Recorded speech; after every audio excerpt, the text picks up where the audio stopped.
natural hair, make it grow. That natural hair, make it grow. Let it go, let it go. Hi sisters, so today we're going to talk about why some of our sisters feel their natural woolly hair should lie down.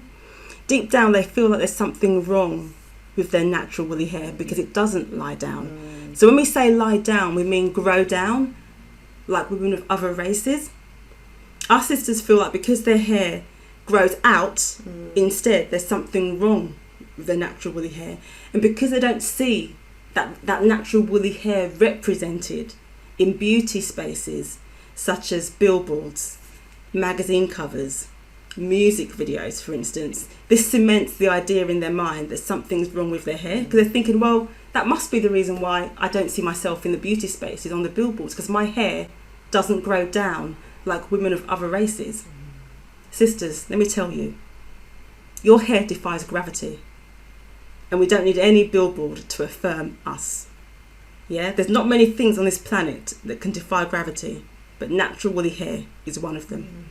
If we really embrace this and ignore the propaganda of the media, we'll really see our hair really blossom with the love that we give it instead of the rejection. Instead of us going to war with our hair by using harsh chemicals and treatment to try and beat it into submission, if we embrace it instead, imagine what that will do for not just to our hair, the quality of our hair, but our emotional and mental state as well. We have to really embrace that. Our hair, when we reject it and try and beat it and try and make it into something that it's not, our hair rebels against us. And because it won't do what we desperately, violently try and make it do, we accuse our hair of being rebellious. We accuse it of being unmanageable. Our hair has taken so much verbal and physical abuse, a testament to the fact it's even still on our heads. Right, Trace? 100%. And this thing about unmanageability, many of us heard it for years. Yeah. We were told, our hair is just so hard to manage, it's just, we don't have good hair, we have bad hair. I think a lot of this comes from looking at the hair, as Davina says, of women in the beauty spaces, right? And comparing our hair with their hair, which looks vastly different, and coming to the conclusion that clearly, if we're not in the beauty spaces, then our hair can't be beautiful. So I know I'll try and make it lie down. I'll try and make it look like, the hair of the women that's in the beauty spaces. My point about this is basically, if our hair was meant to lie down, as some people describe it, kind of like grow down so that it sort of lies down, like an Asian woman or a Caucasian woman's hair, for example, we would be Asian or Caucasian. It's literally that simple. And the reason why we're not is because we aren't Asian or Caucasian, we need to embrace the way the Creator made us. And like Davina said, we can affirm each other's beauty. We don't actually need a billboard, just basically do us. Yeah. That's what we really need to do, because when we use this accusatory language towards our hair, we're not actually doing ourselves any favours. Looking at it from a holistic health perspective, our hair is a living thing, right? Our hair is very much alive. When we use this accusatory language and we look in the mirror and say, I've got terrible hair, I've got such bad hair, etc., etc., we send those words out, and then perhaps at the same time we're putting maybe too much heat on our hair to make it do what it doesn't because it's so rebellious, and or even harsh chemicals to try and make it into what it was never meant to be. How is this actually affecting our hair, so that when the hair grows out, what condition is the hair actually in? What's the quality of the hair that we grow as a result of speaking to it negatively, speaking about it negatively, and using perhaps harsh treatment on it? How good is it going to grow? So, we really do have to think of our health holistically and move away from things like, you know, oh, why doesn't my hair lie down? Oh, my hair doesn't move. Look, it doesn't move. You know, why can't I flick it? Why can't I flick it? You know, sisters, take a good look at my hair. It's not moving. Do I look concerned? No. Let me get Ice Cube to tell you, because he says it best. I think we have some people in the green room tonight who are ideal candidates. Let's go see. Yeah. Who fancies giving us a flick from the green room? Rufus. You got to love it. I got You a gotta slight. love I got a it. slight flick. Okay, well, let's see, because yours is Minor gel. That's a bit of flick. gel. Well, let's have a little minor flick from Rufus. Okay, Here we I'll go. do. I'll do anything. Okay. Okay. I like it. I like it. Okay, let's see Rufus in Okay. slow motion. Yeah. That's good. Wow.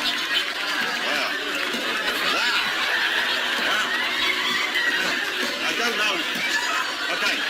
Does anyone have the number for an exorcist? Cube, your hair doesn't take, more sort of bounces more than flicks, I guess, doesn't it? Do it look like it's flick, man? Oh, Flick? Cube, if you flick really hard, maybe we'll get a bit of a flick going on, a bit of a bounce. You gonna get a flick, all right? Okay. He absolutely owned it. He owned it. And Jonathan Ross, flick it harder.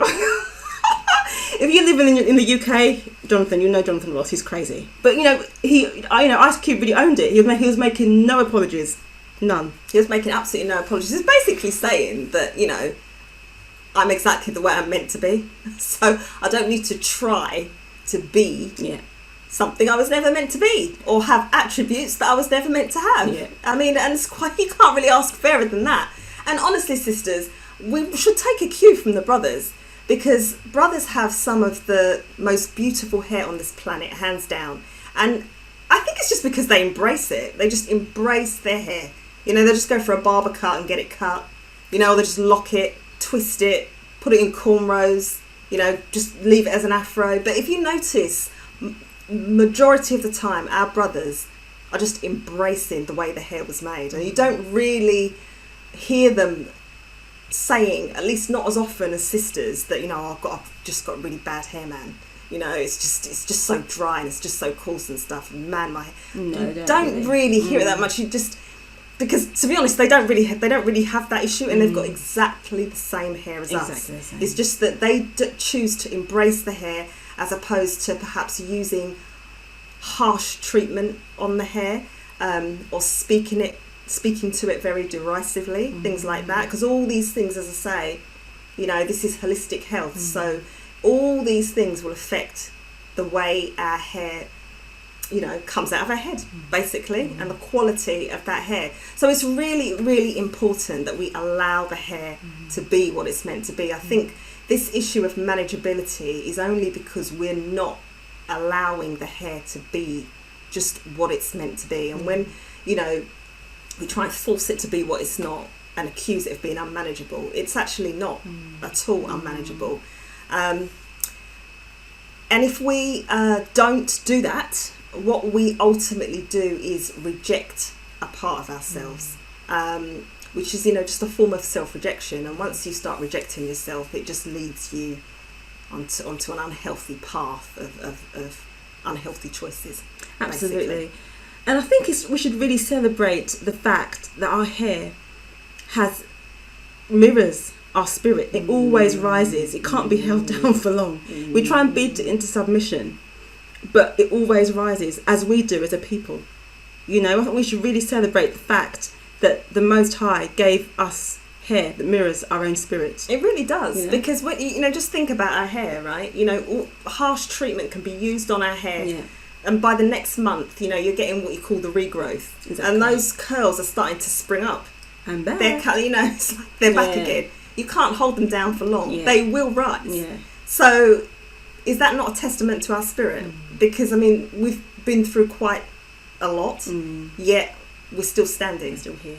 So, you know, we need to think about that a little bit more. You know, we need to think about the fact that the hair is a reflection of our spirit, and instead of us rejecting it or putting it down and complaining about it, let's see it as actually, yeah, that's really quite interesting, you know. the hair always rises. It always rises. That's really, really interesting. Can't be held down for long. I think that says quite a lot. Definitely. Sisters, we hope you've enjoyed this video and gotten something from it. We are giving away a free autographed copy of our book, Before We Become Extinct, How Do I Get the Confidence to Wear My Natural Woolly Hair?